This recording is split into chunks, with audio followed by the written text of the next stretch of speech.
The son of a wealthy man tried to steal his father's inheritance, but the maid exposed his entire scheme. This is the story of the clash between honesty and greed. In a grand mansion at the edge of a bustling city, there lived a wealthy family named the Sharmas. The family consisted of an elderly father named Rajendra Sharma, his two sons Vikram and Arjun, and his one daughter Anjali. The mansion was enormous, filled with expensive furniture, paintings, and ornamental pieces from around the world. Rajendra Sharma was a successful businessman who had built an empire through decades of hard work and shrewd decision-making. He was now 80 years old and very ill. His doctors said he did not have much time left to live. He had decided to distribute his vast wealth among his children through his will. The family knew that Rajendra's will would distribute hundreds of millions of rupees among them. Each child would receive a significant fortune. For years, they had been waiting for this inheritance. Vikram, the elder son, was a spoiled and greedy man. He had always wanted more money than his father gave him. He lived a luxurious lifestyle, expensive cars, fine dining, gambling, and he was always short of money. When he learned that his father was dying and that he would soon inherit a large sum, Vikram became obsessed with the amount. He began to calculate how much he might receive. He began to imagine what he would do with the money. But Vikram was not satisfied with receiving an equal share. He wanted more. He wanted the largest share. He wanted more than his brother Arjun and more than his sister Anjali. Vikram knew that his father's will had been written and was kept safely in a locked drawer in the father's private study. Vikram had an idea, a dishonest and criminal idea. He would steal the will, destroy it, and create a fake will that gave him most of the fortune. If his father died before discovering the deception, Vikram would inherit everything he wanted. For months, Vikram waited for the right opportunity. He watched his father carefully, waiting for a time when the old man would be very sick or sedated by medicine, a time when he might not notice if someone entered his private study. One day, when Rajendra had taken strong painkillers for his illness and had fallen into a deep sleep, Vikram decided it was time to execute his plan. He went to his father's study, picked the lock on the drawer where the will was kept, and removed the original will. He made a copy of it and altered the copy, changing the distribution of wealth to give himself 70% of the fortune, leaving only 15% each for his brother and sister. Vikram burned the original will in the fireplace of his bedroom and replaced the fake will in his father's drawer. He thought that his theft was complete and undetected. But what Vikram did not know was that someone had seen him enter his father's study that day. Someone had watched him pick the lock. Someone had seen him remove the will. That someone was Sarita, the young household maid who worked for the family. Sarita was a young maid from a poor family who worked in the Sharma mansion. She was intelligent, honest, and observant. She had been working for the family for 3 years and had earned their trust. She cleaned the rooms, served meals, and took care of various household tasks. Sarita lived in a small room in the servants' quarters with minimal possessions. She sent most of her earnings back to her family in the village to help support her aging mother and younger siblings. She had dreams of becoming more educated and perhaps starting a small business someday, but for now, she worked as a maid. One afternoon, Sarita was dusting the hallway near Rajendra's study when she saw Vikram enter the room. She noticed that the old man was asleep, having taken strong medicine. She heard the sound of a lock being picked.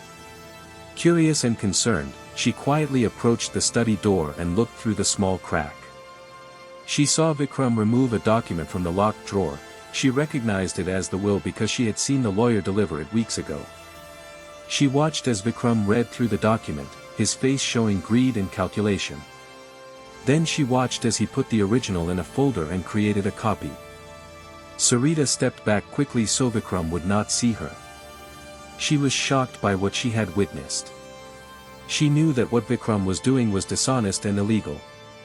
She wondered what she should do with this knowledge. That evening, Sarita went to her small room and thought deeply about what she had seen. She knew that Vikram's actions would harm his brother, his sister, and ultimately the entire family. She knew that the original will represented the true wishes of the elderly father. She knew that she had a moral obligation to do something, but she was also afraid. If I report what I saw, Sarita thought, Vikram might blame me. He might say that I stole something or damaged something. The family might not believe me. I could lose my job. Without this job, how will I support my family? But Sarita also knew that staying silent would make her complicit in a crime. It would make her part of the deception. She could not live with that knowledge. Sarita decided that she must tell someone about what she had seen. But she knew she had to be very careful. She could not simply accuse Vikram directly because he might deny it and might turn the accusation against her. She needed to tell someone who had authority and who would believe her. She decided to tell Arjun, the younger son. Arjun was known to be honest and kind. He treated the servants with respect, unlike Vikram, who was often rude and dismissive. Sarita thought that Arjun would listen to her and would believe her. Sarita waited for an opportunity to speak with Arjun privately. A few days later, she found him in the garden of the mansion, sitting alone and reading. She approached him respectfully and asked if she could speak with him. Arjun was surprised that the maid wanted to speak with him privately. He set down his book and asked her what was wrong. Sarita took a deep breath and told him everything she had witnessed, how she had seen Vikram pick the lock on the drawer in their father's study, how she had seen him remove the will, and how she had seen him create a copy while keeping the original hidden. Arjun listened carefully to every word. His face showed shock and then anger. When Sarita finished speaking, Arjun said, "Thank you for telling me this, Sarita. I know it took courage for you to speak up. I believe you. I have always known that my brother was dishonest, but I never thought he would do something this extreme." Arjun thanked Sarita for her honesty and told her not to tell anyone else about what she had seen. He said he would handle the situation carefully. Arjun went immediately to his father's study. He was careful to check the drawer where the will was kept. He examined the document carefully. Something seemed different about it. The paper quality was slightly different. The ink seemed newer in some places. Arjun was now convinced that the will had been tampered with. Arjun removed the suspicious will from the drawer and went to his brother's room. He searched through Vikram's personal belongings carefully. Eventually, he found a folder hidden under the mattress. Inside the folder was the original will, the authentic document signed by his father. Arjun compared the two wills carefully. The differences were clear. The original will distributed the inheritance equally among the 3 children. The fake will gave Vikram 70% of the fortune. Arjun knew that he needed to tell his father about the theft before Rajendra passed away. His father needed to know that his true wishes, as expressed in the original will, should be honored. Arjun also needed to address his brother's crime. Arjun went to his father's bedroom where the elderly man was resting. Rajendra was awake, although very weak. Arjun asked the nurses to leave the room for privacy. Then he showed his father both wills and explained what he had discovered. Rajendra's face showed deep disappointment and pain. "So my own son has betrayed me and my trust," the old man said quietly. "He has tried to steal from his own siblings. This is not just theft, this is a betrayal of family." Rajendra was very angry, but he was also heartbroken. "Call Vikram and Anjali," he commanded. "I want to speak to all 3 of you together." Vikram and Anjali came to their father's bedroom not knowing what was about to happen. Rajendra asked them to sit down. He held up both wills, the original and the fake, and told them what had happened. "Vikram," Rajendra said with a voice filled with sadness and anger, "you have committed a serious crime. You stole my will. You created a false document.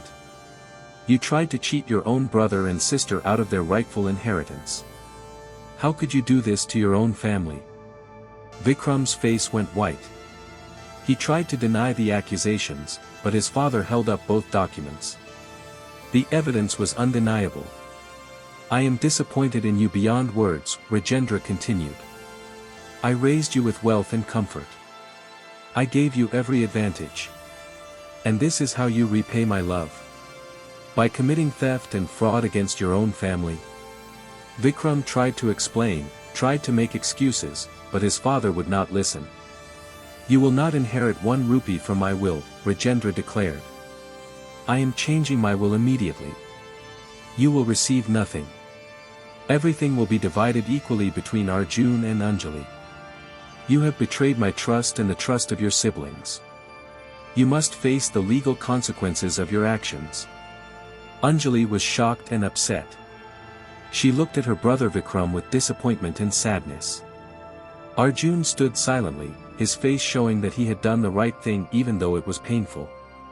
Rajendra called his lawyer immediately and had him bring the original will to the bedroom. He showed the lawyer what had happened. The lawyer advised that this was a serious matter that needed to be reported to the police. Rajendra had to make a difficult decision. He could have his son arrested, but that would bring shame to the family. Or he could handle it within the family. He decided on a third path. Vikram, Rajendra said, you are my son and I love you despite what you have done. But you must face consequences for your crime. You will confess to what you did. You will accept punishment. And if you show genuine remorse and if you work to become an honest person, perhaps someday I can forgive you. But that day is not today.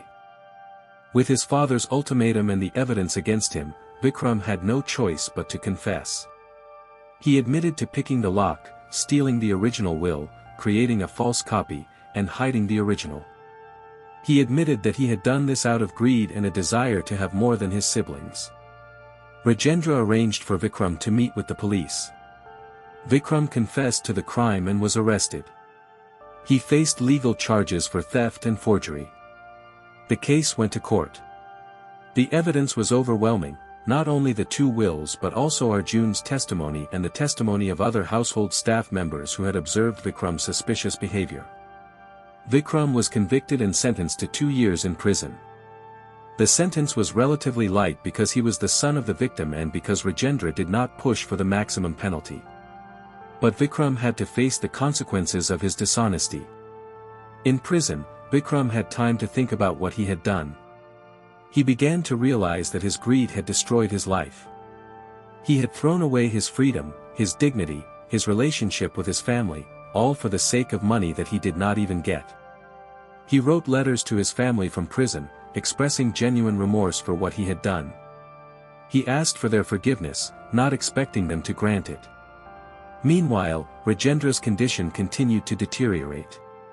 A few months after Vikram's imprisonment, Rajendra passed away peacefully.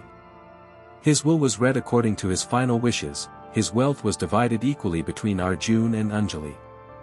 Vikram received nothing, as Rajendra had promised. Vikram served his prison sentence in a jail cell.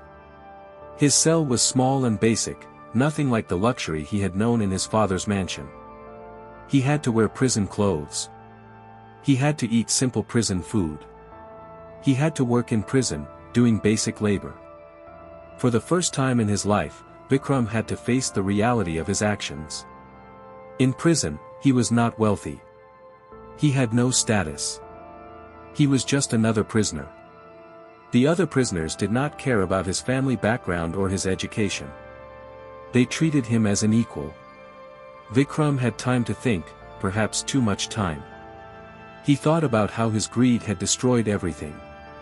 He thought about how he had betrayed his father's trust. He thought about how he had hurt his brother and sister. He thought about how he had lost his freedom. One day, a prison counselor came to Vikram's cell to talk to him about his rehabilitation. Vikram broke down and cried. For the first time, he felt genuine remorse for what he had done. "I ruined my life," Vikram told the counselor. "I had everything, a loving family, wealth, education, opportunity. And I threw it all away because I wanted more. I was never satisfied with what I had. I always wanted more than my siblings. And now I have lost everything." The counselor said to Vikram, "You can use this time in prison to change yourself. You can become a better person. When you are released, you can try to repair the damage you have done. It will not be easy, and your family may not forgive you immediately. But if you show genuine change, there is hope. After 2 years, Vikram was released from prison. His family was waiting for him, but their relationship was forever changed. Arjun and Anjali had inherited their father's wealth according to the original will. They had used their inheritance to build good lives. Arjun had started a successful business and Anjali had become a doctor. When Vikram was released, he was a different person. He was humble and remorseful. He had no money, all his possessions had been seized to pay for legal costs and restitution. He had to start his life over from nothing. Arjun, remembering how important honesty had been in exposing the crime, offered his brother a job in his business.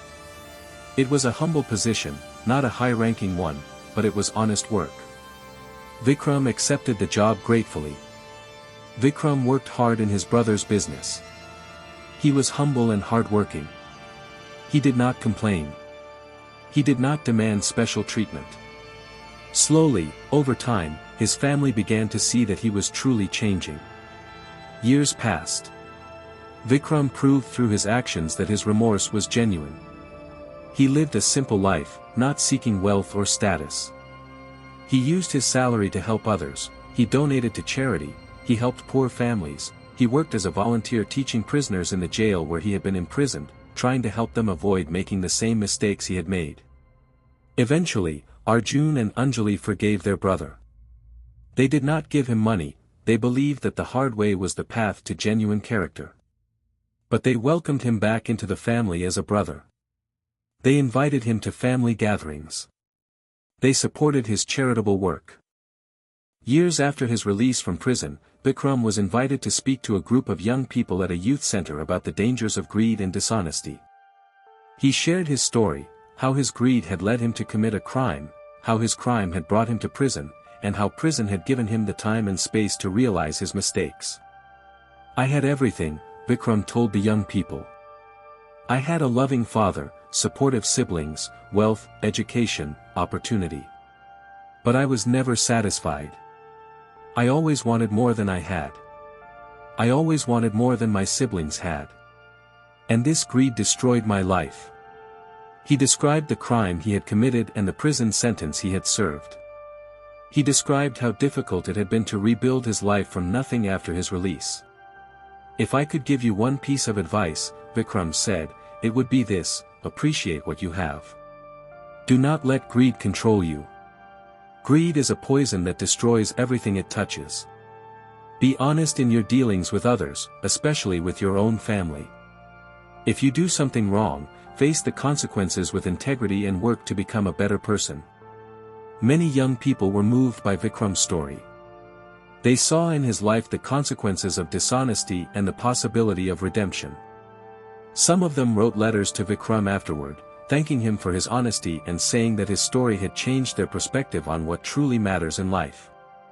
Vikram also reconnected with Sarita, the maid who had witnessed his crime and had the courage to report it. He thanked her for doing the right thing even though it was difficult. He helped her pursue her education, which was something she had always wanted. Sarita eventually became a teacher, helping poor children get education. Many years later, when Vikram was old, his family gathered around him to celebrate his birthday. His brother Arjun and sister Anjali brought their own children to celebrate with him. Vikram's face showed peace and contentment despite his modest circumstances. One of Arjun's children asked Vikram about his life story. The young child had heard parts of the story from his parents but wanted to hear it directly from Vikram. Vikram told the child the complete story, how he had committed a crime out of greed, how he had been punished, and how he had learned that true wealth was not measured in money. "Your uncle made many mistakes," Vikram told the young child, "but I learned from those mistakes. I learned that the most important things in life are not money or possessions. The most important things are family, honesty, and integrity. If you have these things, you have everything. If you do not have these things, no amount of money will make you happy." The child listened carefully and seemed to understand the lesson. Vikram's story became a family legend that was passed down through generations. Whenever young people in the family were tempted by greed or dishonesty, their elders would tell them about Vikram's crime and his redemption. His story served as a warning and an inspiration. Sarita, the maid who had shown such courage and honesty, eventually became a headmaster of a school. She continued to help poor children get education. She always credited Vikram's redemption and his help with her own success. She also remembered that her honesty in reporting Vikram's crime had been difficult but had been the right thing to do. When Sarita was asked about the day she reported Vikram's crime, she said, "Doing the right thing is not always easy. I was afraid of losing my job. I was afraid of what Vikram might do. But I knew that staying silent would make me complicit in a crime. I knew that my silence would hurt innocent people. So I found the courage to speak the truth." This story teaches us several important lessons about human nature, morality, and redemption. First, it teaches us about the destructive power of greed. Vikram had wealth, family, education, and opportunity. But greed made him want more. Greed made him commit a crime that destroyed his own life. Greed is a poison that never brings satisfaction. No matter how much you have, greed will always make you want more.